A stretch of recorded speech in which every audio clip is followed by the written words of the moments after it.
हमारे देश हिंदुस्तान का एक स्वर्णिम दौर था। और वो स्वर्णिम दौर ऐसा था कि जब भारत को सोने की चिड़िया कहा जाता था। इस सोने की चिड़िया की तरफ कई आक्रमणकारी आए, एक के बाद आए, लेकिन वो धीरे धीरे यहाँ की सभ्यता और संस्कृति के अंदर समाहित होते चले गए। क्योंकि भारतीय संस्कृति की ये एक अनूठी विशेषता रही है कि उन्होंने अन्य संस्कृतियों को अपने अंदर समाहित किया है।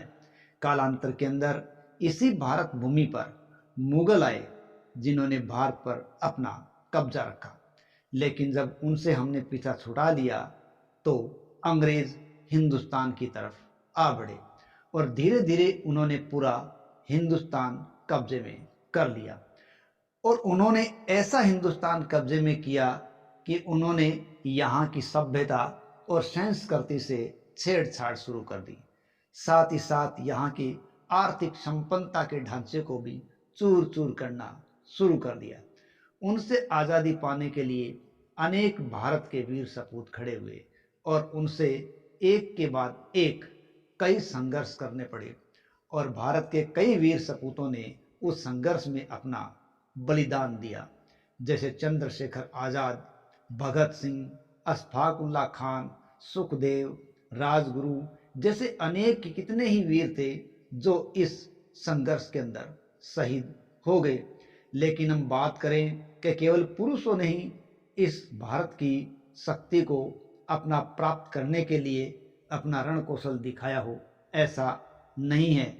इस भारत भूमि के संघर्ष के साथ साथ महिलाओं का भी पूरा योगदान जुड़ा हुआ है, क्योंकि उन्होंने भी अनेक आक्रमणकारियों के साथ अपने पूरे जिस्म जान से संघर्ष किया था। मुगलों अंग्रेजों दोनों को ही नाको चने चबवाने में महिलाएं भी पीछे नहीं रही। इन्होंने अपने राज्य की रक्षा करने के लिए हर संभव प्रयास किया था। ऐसी ही एक रानी की बात आती है कर्णावती की, जो कि गढ़वाल क्षेत्र की थी। और इतिहास में उसने मुगलों को इतना परेशान कर दिया था कि मुगलों को उससे पीछा छुड़ाने के लिए अपने नाक काट के देने पड़े थे। इस प्रकार गढ़वाल रानी इतिहास में नाक कटी रानी के नाम से चर्चित हुई, जिसने मुगलों को घुटनों के बल ला दिया था। और भी अनेक मिसाल दी जाए जिसमें महिलाओं ने अपने दमखम दिखाए हो, जिन्होंने न केवल मुगलों को पछाड़ा हो वरन अंग्रेजों की भी हालत उन्होंने खराब कर दी थी। हमारे YouTube channel famous stories of the world में आपका स्वागत है। आज की कहानी के अंदर ऐसी ही एक और महिला की कहानी देखेंगे, जिसने अपने अदम्य साहस के द्वारा इन क्रांतिकारी रूप अपनाया और लोगों से संघर्ष किया। और ऐसी रानी है दुर्गावती। प्रमुख महिला शासिकाओं की या शूरवीरों की बात की जाए तो सबसे प्रमुख नामों के अंदर ये एक नाम आता है दुर्गावती, जो कि गोंडा राजवंश की एक रानी थी, जिनका जन्म 1524 ईस्वी के अंदर हुआ था। इन्होंने अपने पति राजा दलपत शाह की मृत्यु होने के बाद उनके राज्य को अपने हाथ में ले लिया और अपनी योग्यता के दमखम पर उसे अच्छी तरह से संभाला भी था। यानी गोंडवाना की शासिका कौन बनी? रानी दुर्गावती। रानी दुर्गावती गोंड राजवंश की सबसे बहादुर रानियों के अंदर शुमार मानी गई है। वीरता और साहस की वो एक मिसाल कायम कर गई। राज्य के लिए उसने अपना सब कुछ न्यौछावर कर दिया था और हमेशा इसके लिए वो तैयार भी थी। अपने समय में महिला नेतृत्व का जबरदस्त उदाहरण रानी दुर्गावती ने पेश किया था। रानी दुर्गावती न केवल अपने राज्य के प्रति एकदम सजग और सतर्क थी, वरनी मुगलों के भी वो बिल्कुल खिलाफ थी। और मुगलों का तो उसने ताउम्र खुलकर विरोध किया और मुगलों को बहुत ज़्यादा परेशान किया था। लेकिन बाद में इनका संघर्ष अकबर के सेनापति आसफ खान के साथ हुआ था और जहाँ पर ये शहीद हो गई और अपने आप को इतिहास में दर्ज करा गई। इस महान रानी दुर्गावती का जन्म 5 अक्टूबर 1524 के अंदर हुआ था और वो भी कालिंजर जैसे प्रसिद्ध दुर्ग में उनका जन्म हुआ था। और बताया जाता है कि इनका जन्म दुर्गाष्टमी के दिन हुआ था, इस कारण इनका नाम दुर्गावती रखा गया। और दुर्गावती अपने नाम के ही अनुसार बहुत तेज, साहस, शौर्यशाली और सुंदरता की प्रतिमूर्ति थी, जो अपनी प्रसिद्धि चारों तरफ फैला गई थी। महारानी दुर्गावती कालिंजर के राजा चंदेल राजा कीर्ति सिंह द्वितीय की पुत्री थी। और ये भी बड़ी खास बात है कि वो अपने पिता की इकलौती संतान थी। ठीक है, इनको शालीवाहन नाम से भी इतिहास में जाना गया है। राजा संग्राम शाह के पुत्र दलपत शाह के साथ उनका विवाह कर दिया गया था, लेकिन ये इनका दुर्भाग्य रहा कि शादी के 4 साल बाद ही राजा दलपत शाह की मृत्यु हो गई। और उस समय रानी का पुत्र था वीर नारायण पंवार, वो मात्र 3 साल का ही था।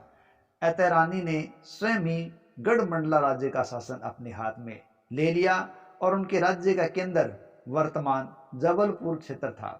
सूबेदार बाज बहादुर उस समय एक प्रसिद्ध सूबेदार था।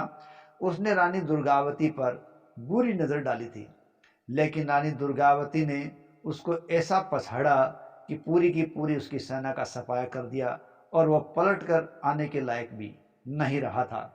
दुर्गावती ने अनेक मुस्लिम राज्यों को बार बार पराजित किया था और ये राज्य इतने भयभीत हुए कि इन्होंने गोंडवाना की तरफ झांकना भी बंद कर दिया था और इन राज्यों से दुर्गावती को काफी संपत्ति भी प्राप्त हुई थी।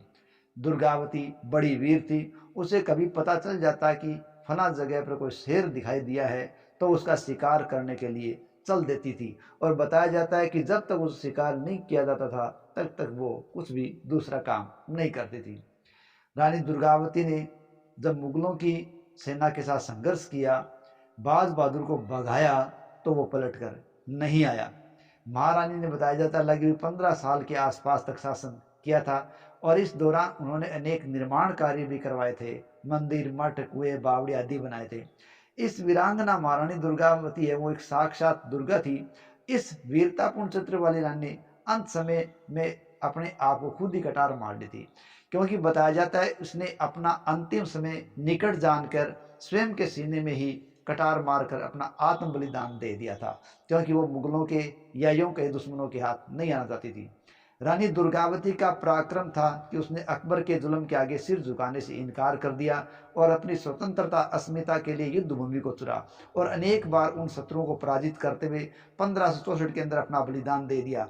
और इस बलिदान को देकर ये रानी दुर्गावती भारतीय इतिहास की महानतम वीरांगनाओं में अग्रिम पंक्ति में दर्ज होने में कामयाब हो गई। रानी दुर्गावती ने अपना बलिदान 24 जून को दिया था, इसलिए आज भी प्रति वर्ष रानी दुर्गावती के बलिदान दिवस को 24 जून को मनाया जाता है।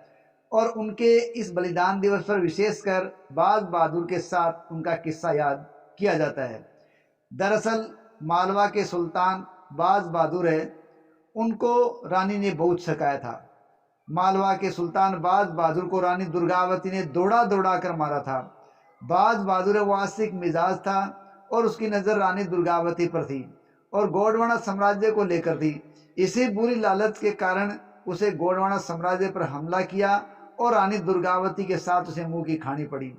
वह न केवल युद्ध में हारा बल्कि रानी ने उसे दौड़ा दौड़ा कर मारा। गनीमत रही कि वो युद्ध स्थल से भाग गया और बच गया।